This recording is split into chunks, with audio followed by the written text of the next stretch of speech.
मनीषी, विराट कोहली और अनुष्का है। विराज बैठ, प्रसन्न हो? ठीक। हाँ, नहीं, ठीक ही रहना चाहिए। हम आपको अपने प्रभु का विधान बताते हैं थोड़ा सा। जब प्रभु किसी पर कृपा करते हैं, ये वैभव मिलना कृपा नहीं है, ये पुण्य है। पुण्य से एक घोर पापी को भी बहुत, देखो, पाप करके भी उनका कोई पुण्य है जिससे वो सुकृत पूर्व के सुकृतवश चल रहे हैं, नया पाप है। ये वैभव बढ़ना या यश बढ़ना, ये भगवान की कृपा नहीं मानी जाती। भगवान की कृपा मानी जाती है अंदर का चिंतन बदलना, जिससे आपके अनंत जन्मों के संस्कार भस्म होकर और अगला जो है वो बड़ा उत्तम होगा। अंदर के चिंतन से होता है, बाहर से कुछ नहीं होता। महत्व अंदर का चिंतन। अच्छा, अंदर का चिंतन हम लोगों का स्वभाव बन गया बहिर्मुखी। बहिर्मुखी मतलब बाहर यश, कीर्ति, लाभ, विजय, इससे हमको सुख मिलता है। अंदर से कोई मतलब नहीं रखता कोई विरला ही अंदर से। अब क्या होता है, भगवान जब कृपा करते हैं तो संत समागम देते हैं, फिर दूसरी जब कृपा होती है तो विपरीतता देते हैं, और फिर अंदर से एक रास्ता देते हैं। ये मेरा रास्ता है, ये परम शांति का रास्ता है, ये शांति का रास्ता नहीं। भगवान वो रास्ता देते और जीव को अपने पास बुला लेते हैं। बिना प्रतिकूलता के संसार का राग नष्ट नहीं होता। किसी को भी वैराग्य होता है तो संसार की प्रतिकूलता देखकर वैराग्य होता है। सब कुछ हमारे अनुकूल है तो हम आनंदित होकर उसका भोग करते हैं। जब हमारे ऊपर प्रतिकूलता आती है तब ठेस पहुंचती है कि इतना झूठा संसार, तो अंदर से भगवान रास्ता देते हैं। ये सही है। भगवान बिना प्रतिकूलता के इस संसार को छुड़ाने का कोई भी औषधि नहीं रखी। आज तक जितने बड़े महापुरुष हुए हैं, जिनका जीवन बदला है, उनको प्रतिकूलता का दर्शन करके बदला है। तो कभी प्रतिकूलता आए तो उस समय आनंदित हो कि मेरे ऊपर अब भगवान की कृपा हो रही है, कि मुझे सतमार्ग में चलने की प्रेरणा मिल रही है। अगर सतमार्ग छूटा हो, ये सब तो एक सेकंड के लिए आप विचार कीजिए।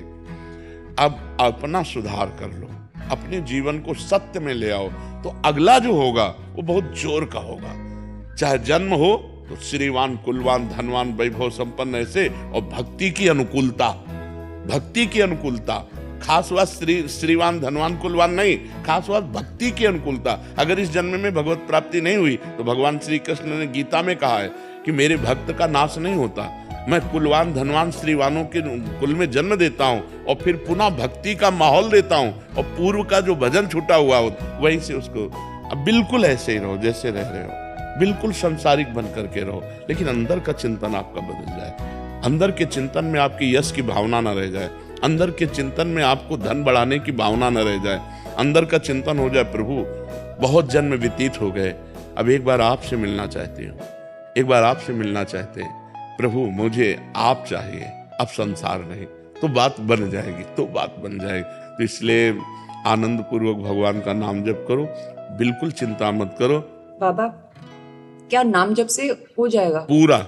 ये हम अपने जीवन का अनुभव बताते हैं। सांख्य योग और अष्टांग योग और कर्म योग और भक्ति योग, चारों योगों में प्रवेश रहा है। पहले हम सन्यासी रहे 20 वर्ष सन्यासी रहे काशी विश्वनाथ।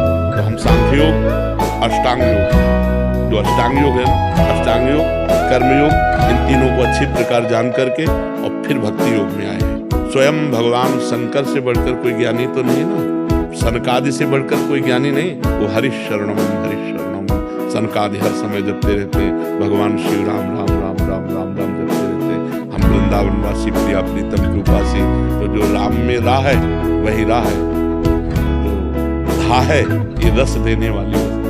हम राधा राधा राधा राधा, मतलब आप ये समझो कि हमारी इतनी तार्किक बुद्धि रही, हमारी श्रद्धालु बुद्धि नहीं रही।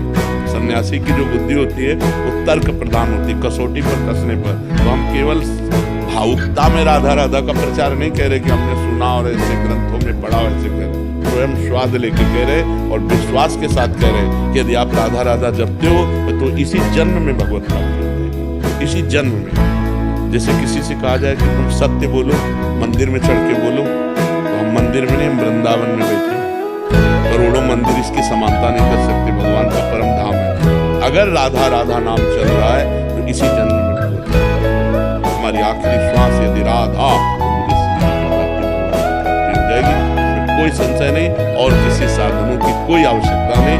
आप केवल अंदर ही अंदर चलाइए और लिखिए। देखो हम जो कह रहे हैं उसको समझो। बहुत अधिक नाम जपने की हमें चेष्टा नहीं करनी, कम संख्या हो लेकिन मन लगा करके। जैसे हम अब देखो, आप लिखो राधा, अपने दिमाग में लिखो, खुले नेत्र लिखो या बाहर देखो, दिखाई दे रहा है राधा लिखा हुआ, वही कान में सुनो राधा, वही अंदर उठाओ राधा, ये तीनों का एकाकार हो जाए तो ये करोड़ों नाम जप के बराबर है। देखो जैसे हम बोला राधा, ऐसे हम 1000 राधा नाम बोले तो हम बोला राधा, ये उपांशु, इसे उपांशु कहते हैं। राधा राधा राधा राधा 1000 बार, ये उपांशु। अब ये ऐसे उपांशु हम 10,000 बार जप करें, अंदर देखते हुए बोले राधा, उपांशु 10,000 बार नाम जप करने का फल एक बार नाम जप, इतना बड़ा फल है ये है।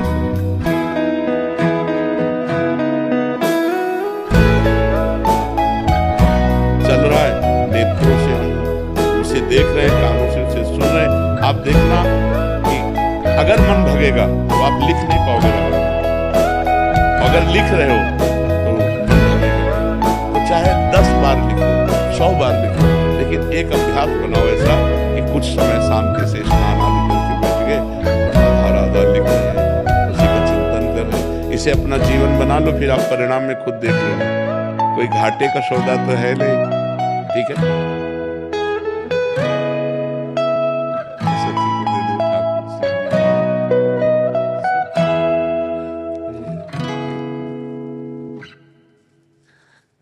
खूब आनंदित रहो, नाम जप करते रहो, प्रसन्न।